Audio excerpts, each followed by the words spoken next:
수도권 브리핑입니다. 최근 온라인상에서 고등학교 시절 성폭행을 저지른 남성이 초등학교 교사로 근무하고 있다는 주장이 제기되면서 경기도교육청이 해당 글에 대한 사실관계 파악에 나섰습니다.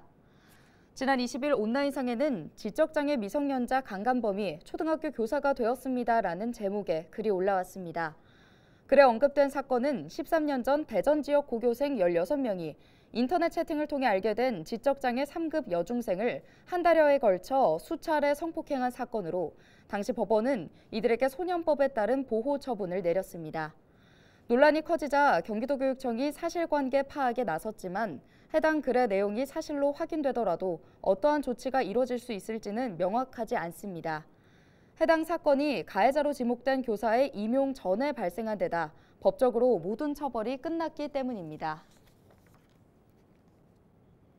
경기도는 공사기관이 지연된 공동주택 현장에 품질 점검단을 파견하는 사업을 시범 추진합니다. 품질 점검단은 건축, 조경, 전기, 통신, 기계, 소방 등 6개 분야에 민간 전문가 20명으로 구성됐습니다. 준공 6개월 전 공기 지연율이 5% 이상인 경기도 5개 공동주택 현장을 대상으로 다음 달 말까지 공사기관 만회 대책을 검토한 뒤 단축 방안을 제시하고 적정 공사기간 산정과 입주 예정일 조정 권고를 하게 됩니다. 품질 점검단의 자문 결과는 사업계획 승인권자인 시장 군수에게 통보하며 시장 군수는 이를 토대로 주택법에 따른 감리자 실태 점검을 매월 실시하는 등 준공 시까지 중점 관리에 들어갑니다. 한국어에 대해 어떻게 생각해? 한국어는 아름다운 언어라고 생각합니다. 매우 정교하고 표현력이 풍부하며 한국어로 된 문학작품은 매우 감동적입니다.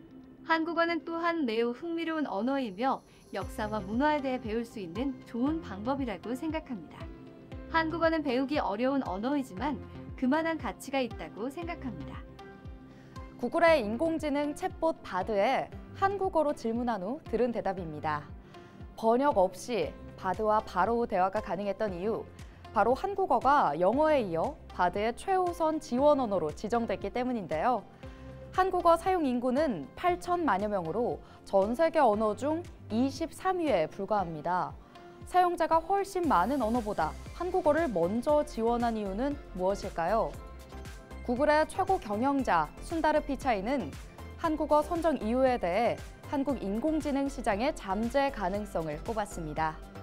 한국은 첨단 기술이 발전했고 매우 역동적인 곳이라 한국 시장의 진출을 확대하는 건 큰 가치가 있다는 건데요.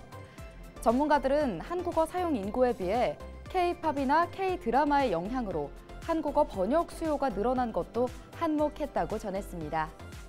이에 누리꾼들은 자랑스럽다, 한국을 보는 눈이 달라질 것이다 등 긍정적인 반응을 주로 보였습니다. 하지만 일각에선 네이버와 삼성전자를 의식해 한국에서 검색 점유율을 끌어올리기 위한 전략이다라는 시각을 제시하기도 했습니다. 이유야 어찌됐건 달라진 한국어에 대한 위상 꼭 나쁘지만은 않습니다.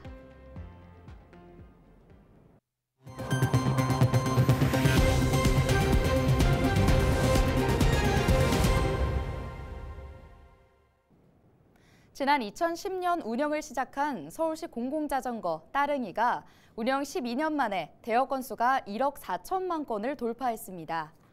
따릉이는 도입 초기 연간 이용 건수가 20만 건이었지만 해마다 이용 건수가 증가하면서 지난해에는 4,095만 건으로 첫 해에 비해 200배나 증가했습니다. 누적 이동거리도 3억 8,700만 킬로미터로 이는 지구에서 달까지 510회를 왕복할 수 있는 거리입니다. 자치구별로는 강서구의 이용 건수가 가장 많고 송파구와 영등포구 순으로 조사됐습니다.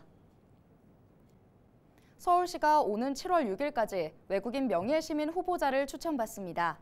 추천 대상은 서울에서 3년 또는 5년 이상 거주한 외국인 중 서울 시민의 생활과 문화활동 증진, 경제 발전에 기여한 사람 등입니다. 외국인 명예시민은 공공단체장이나 사회단체장이 추천하거나 30명 이상 서울 시민의 연대 서명을 받아서 추천할 수 있습니다. 지금까지 수도권 브리핑이었습니다.